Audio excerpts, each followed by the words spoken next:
The perfect foil for you, Dennis, wasn't it? Yeah. He's from the south side of Cork. I'm from the north side. Different personalities, I suppose, different traits. The good thing with Dennis was quiet, but if we were ever late for the bus or we had a night out and we were up to no good, Dennis used to go mad at me. Dennis would be like kind of giving out to me if we were late for the bus.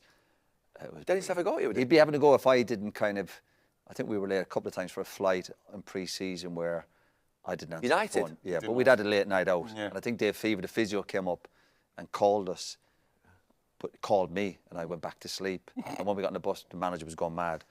And I remember the physio, Dave said, well, I went up to your rooms, and Dennis went, well, we didn't hear you. He went, no, he said, I spoke to Roy. He said, but Roy went back to sleep, and he was like, don't call him, don't call me. This was Dennis, because he was so straight down the middle. It was brilliant.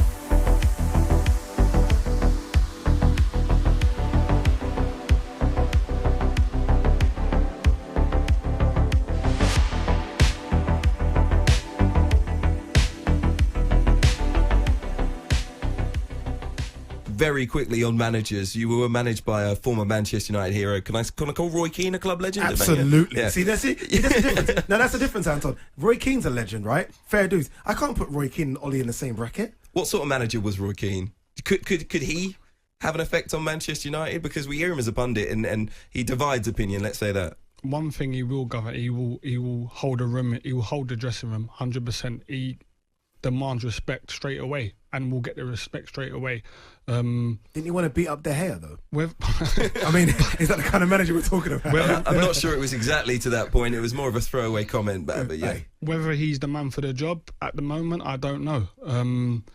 But I'm not necessarily saying as a manager. I'm saying, someone who knows the club, who has that very high standard that clearly it seems Roy Keane wants to set. Yeah, and that was the difference for me when I did go to Sunderland. From West Ham, the difference that I saw in terms of managers, and I'm not sitting here saying that Alan Curbishley wasn't a good manager, because he was, but the difference in the demand from the players, from Alan Curbishley to Roy Keane, I noticed that the difference. And through speaking to Rio, and obviously having conversation with Rio about his time at Man United, with the likes of Roy Keane, Ryan Giggs, Nicky Butt, Paul Scholes, who demanded the best every day.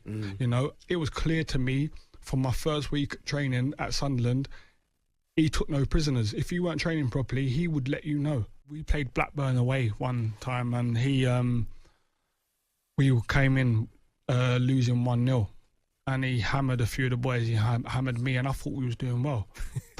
And he hammered me, and he was like looking around and going, okay, well, who's going to grab this game by the scruff of the neck? Who's going to do this? Who's got the minerals to do that? And he looked at me and went, we all know you ain't, because you ain't got the minerals. And I was fuming with it. Just to get a reaction from you. He probably won't even remember, but I was fuming with it. And I was in the tunnel afterwards, in a tunnel before we went out to the second half. And I turned to the boys and I was like, listen, let's prove him wrong. Come on, guys, let's prove him wrong. We ended up winning the game 2-1. And I then walked into the dressing room, like, I was bopping, I was like, yeah, all right, you hammered me, okay, well, let's see what you're going to say now. Yeah. And he was waiting for me at the door, right? And I walked in and he put his hand out, he shook my hand, he pulled me and he went, I knew he was going to win that game anyway, and just started laughing. And to me, that's great management. Yeah. He knew I was going to speak out and try and get the lads going. And he targeted me, knowing that I was going to do that. To me, that is great management.